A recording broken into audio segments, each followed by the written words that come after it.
கர்த்தருக்கு ஸ்தோத்திரம். கர்த்தராகிய இயேசு கிறிஸ்துவின் இன்ப நாமத்தில் இனிய வாழ்த்துக்கள். இன்றைய தியானத்திற்காக ஜெபித்த பொழுது தேவன் தந்த வசனம் லூக்கா எழுதின சுவிசேஷம் 1:37 தேவனாலே கூடாத காரியம் ஒன்றுமில்லை என்றான்.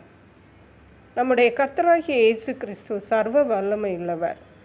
அவராலே கூடாத காரியம் என்று சொல்லுவதற்கு ஒன்றுமே இல்லை. அவர் எதை வேண்டுமானாலும் செய்ய வல்லமையுள்ள தேவன். இந்த வசனமும் அதை தான் சொல்லுகிறது. தேவனாலே கூடாத காரியம் ஒன்றுமில்லை என்று. இந்த வசனம் இயேசுவின் தாயாகிய மரியாளிடத்தில் தேவதூதன் சொன்ன வசனம்.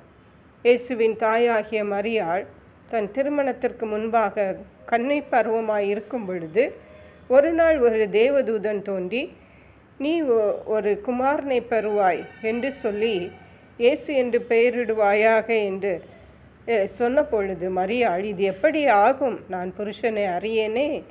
அப்படி சொன்ன பொழுது அந்த தேவதூதன் சொன்னான், பரிசுத்த ஆவி உன்மேல் வரும், உன்னதமானவருடைய பலம் உன்மேல் நிழல் என்றும் அப்படி என்று சொல்லிவிட்டு தேவனால் கூடாத காரியம் ஒன்றுமில்லை என்றான்.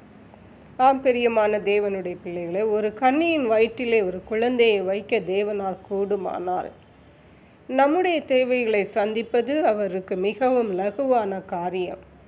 நாம் நினைக்கலாம், நம்முடைய பிரச்சனை, நம்முடைய தேவைகள் மலை போன்றவைகள், இதை யாரால தான் நமக்கு செய்து தர முடியும் என்று. ஒருவேளை நாம் நினைக்கலாம், தேவனை இவ்வளவு நாட்கள் தேடிவிட்டேன், இவ்வளவு நாட்கள் காத்து இருந்து விட்டேன், ஆனாலும் இந்த காரியத்தை தேவன் செய்யவில்லை என்று. தேவனுடைய பிள்ளைகளாகிய நாம் தெரிந்து கொள்ள வேண்டியது என்னவென்றால், தேவன் எல்லாவற்றையும் அதினதின் காலத்திலே செய்கிற தேவன்.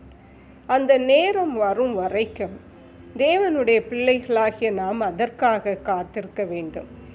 தேவனுடைய ஆசீர்வாதங்களையும் விடுதலைகளையும் நம்முடைய வாழ்விலே பெற்றுக்கொள்ள வேண்டுமென்றால் தேவன் நம்மிடத்தில் சில காரியங்களை எதிர்பார்க்கிறார். முதலாவதாக அர்ப்பணிப்பு.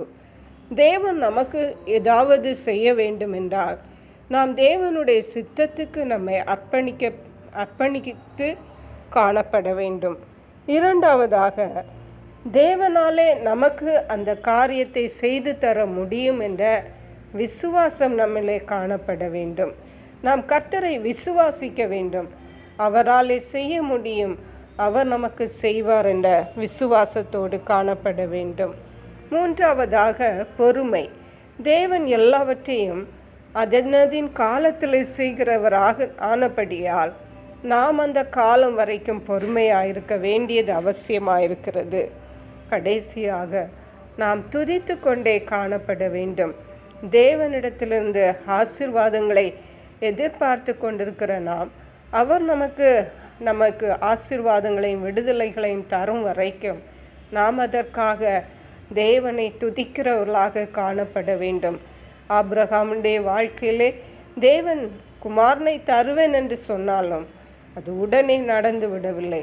அவர் நீண்ட காலம் அந்த வாக்கு தத்தத்திற்காக பொறுமையாய் காத்திருந்தார். அந்த விசுவாசத்தோடு இருந்தார். மட்டுமல்ல, அர்ப்பணிப்போடு இருந்தார். மட்டுமல்ல, அந்த நாட்களிலே அந்த ஆசீர்வாதம் வரும் வரைக்கும் கர்த்தரை துதித்து விசுவாசத்திலே பலப்பட்டார் என்று சொல்லப்பட்டிருக்கிறது. அப்படியே கர்த்தருடைய பிள்ளைகளாகிய நாம் ஒவ்வொருவரும் நாம் என்ன வேண்டுமானாலும் தேவனிடத்திலிருந்து பெற்றுக்கொள்ளலாம். அதற்கேற்ற அர்ப்பணிப்பு, விசுவாசம், பொறுமை, துதி நம்முடைய வாழ்விலே காணப்படட்டும். கர்த்தர் தாமே அதற்கேற்ற கிருபைகளை நமக்கு தந்தருளுவாராக. ஜெபிப்போம்.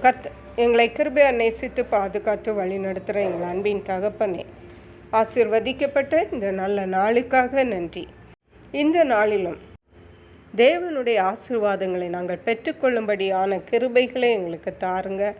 அர்ப்பணிப்பு, விசுவாசம், பொறுமை, துதி எங்களுடைய வாழ்விலே காணப்படட்டும். தேவனுடைய ஆசீர்வாதங்களையும் விடுதலைகளையும் பெற்று கர்த்தர்க்கென்று சாட்சிகளாக இருக்க கிருபை தாருங்க. நன்றி பரிசுத்த ஆவியானவரே. துதி, கன, மகிமை உமக்கே செலுத்துகிறோம்.